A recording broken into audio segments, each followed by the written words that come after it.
Сегодня мы разберем 357 главу манги Черного Клевера, которая поразила наверняка весь фандом поклонников этой манги. Конец света, начатый в Королевстве Клевера, набирает свои обороты. Табата начал убивать ключевых персонажей, что просто шокирует. Ведь ранее всех персов переднего плана сохраняли для дальнейшего сюжета, но теперь, когда началась финальная арка, события, видимо, будут разворачиваться намного жестче, чем было до этого. И что самое грустное, это то, что Асты до сих пор нет, ведь без его помощи, как показывает новая глава, никак не обойтись. Здорово, ребятки анимешники, у микрофона Зик. А вот ребята, которые оставили свой коммент под прошлым роликом. Ну а мы начинаем.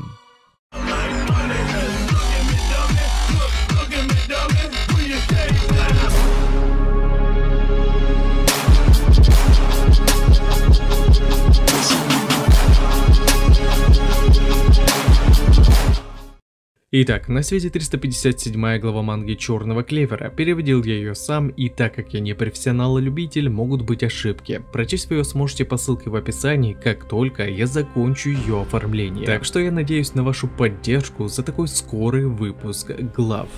Думаю, все безусловно помнят тот невероятный мув Юна и его мгновенной контратаки антагониста. Это было поистине шикарно, ибо Green Beryl продемонстрировал то, что никто до этого еще не делал. Он создал контру магии времени и лишил злодея одного из его мощных оружий, которым Люциус смог мгновенно, считая, что за считанные секунды, испепелить персонажа ускоренным потоком времени. А мало того, Юна еще и отсек ему рога с правой стороны, что в который раз показывает, насколько он смог продвинуться за все это время. Но как оказалось, дальше отрезанных рогов ему не удалось зайти, ибо Люциус, ранее полностью поглотив Люцифера, получил с этим огромную физическую силу. Так что теперь антагонист обладает внушительным резистом от различного рода атак. Я думаю, вы помните, как поначалу было трудно пробить огромную защиту Верховного Дьявола, даже сражаясь с почти полным сквадом Капитана. И тогда Юна не смог даже задеть Верховного Дьявола. Сейчас он хоть и стал сильнее, но просто чтобы вы поняли, на данный момент Люциус обладает полной силой Люцифера, а тогда Юна не справился даже с его половиной мощи. Так что хоть Green Beryl и законтрил магию времени Астарота, но антагонист приобрел невероятную физическую силу и резисты, которые контрят наверняка большую часть атак принца Королевства Пик. Возможно, именно это и было скрытым тузом в рукаве Люциуса, ведь он явно готовился к тому, чтобы у него точно получилось уничтожить противника его истинного мира. Но вместе с этим он не отрицал огромную силу его оппонента.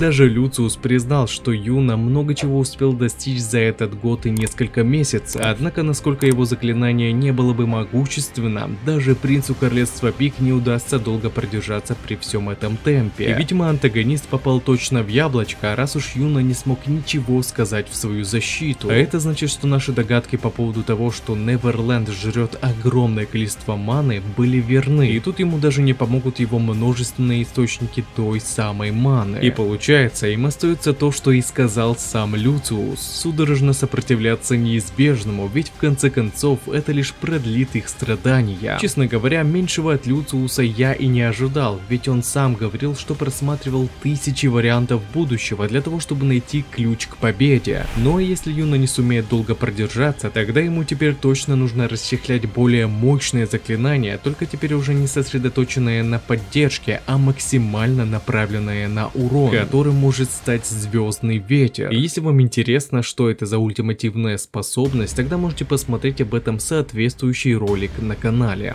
Далее нас переносят непосредственно к Яме и Моргену, где была довольно накаленная обстановка, ибо буквально перед самым началом судного дня паладин с магией света нанес фатальное ранение одному из рыцарей мага в мгновение ока. Джек сейчас был в очень тяжелом состоянии, в его глазах мир стал понемногу тускнеть, сознание говорило, что это конец. Он умирает. В голове проносились моменты из жизни, в особенности первая встреча с Ями Сукихиро, на которого он напал, так как ему была интересна сила этого человека, что в принципе очень на него похоже. Однако, сильно погрузившись в азарт, он чуть было не пропустил удар, который теоретически мог лишить его левого глаза. Кстати, сам Сукихиро не совсем понимал, чего он так накинулся на него, ибо хоть они и из разных отрядов, но в целом они были союзниками, так как служат одному королевству. Их поединок прерывает тот самый Морген, который забрал Ями с собой в штаб, поскольку их задание было уже выполнено. Но чем этот флешбэк примечателен, так это тем, что здесь он и узнал о силе этих двоих. Ведь что магия света очень сильный атрибут в истории известных на этом континенте, что неизвестная магия тьмы, которая в своей мгле скрывает внушительный потенциал. Их сила заинтересовала Джека, после чего он поклялся, что когда-нибудь он точно разрежет их магию на кусочки. Ну а теперь, когда его жизнь измерялась минутами, ему было больше нечего терять. Ведь все свое существование он превозмогал трудности и кромсал все, что было у него на пути, даже когда, казалось бы, это было невозможно, он все равно добивался своего. Поэтому сейчас, вложив всю оставшуюся силу в магический клинок, Джек собирался провести свою последнюю, финальную атаку, направив ее на паладина, который к этому времени уже кастовал луч света, по его словам, дарующий ему спасение. Но магический разрез Джека мало того, что рассек вражескую атаку, в его финальном ударе была сокрыта такая мощь, что его желание разорвать противника вылилось в рассечение аж пол королевства. Ну это было просто нечто. Джек действительно из последних сил выжил из себя максимум. Такого результата никто не ожидал. Он даже несколько ангелов прихватил с собой в преисподнюю.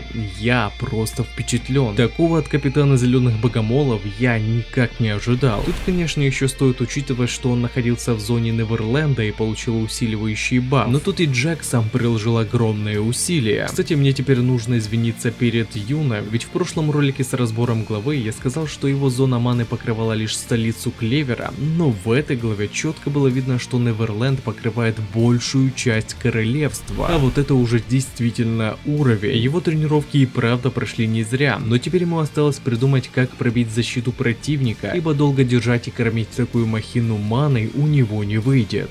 После своего последнего удара обессиленный Джек интересуется у Кэпа, как ему его финальная атака. Ну а сам Ями был просто ошеломлен таким ходом его товарища по службе, говоря, что это было здорово. Затем последовали предсмертные слова капитана Богомолов. Единственное, что сейчас терзало его душу, так это то, что ему так и не удалось разрезать магию Ями. Однако теперь больше ему это не удастся сделать, ведь эти слова были его последними. Истощенное тело Джека свалилось на ветвь древа, его гримуар начал рассыпаться. Это действительно первая смерть одного из ключевых персонажей. Последняя арка Клевера, видимо, никого не станет жалеть. У меня только лишь один вопрос. Где Мимоза? Она ведь должна быть в королевстве. Да, есть вероятность, что она уже лечит пострадавших, но Джек — это экстренный случай. Есть же пространственные маги, которые могли бы ее переносить к особо тяжело раненым. Хоть я и не поклонник Джека, но мне жалко этого парня. Он больше всех хотел сражаться, но его тут же ранили в начале апокалипсиса. Но хоть он исполнил одно из своих желаний и сразился с магией света, выйдя победителем в этом бою. Даже сам Морген признал, что если бы он попал под этот удар, то получил бы сильное ранение. Так что было бы у Джека больше везения, он мог бы и убить одного из паладинов, но, к сожалению, брат Нахта еще нужен для сюжета, а против него не попрешь. После смерти капитана Зеленых Богомолов Морген начал успокаивать Ями, говоря, что с этого момента смертей будет больше, но это нормально, ведь после они переродятся и смогут жить в новом мире вместе. Цукихиро же было омерзительно слышать подобные слова от своего лучшего друга, с презрением говоря, что он больше не тот Морген, которого он знал. Видимо, Ями уже пересилил себя, и теперь Кэп сможет без проблемяков сразиться с ним, но сможет ли он тягаться с силой паладина?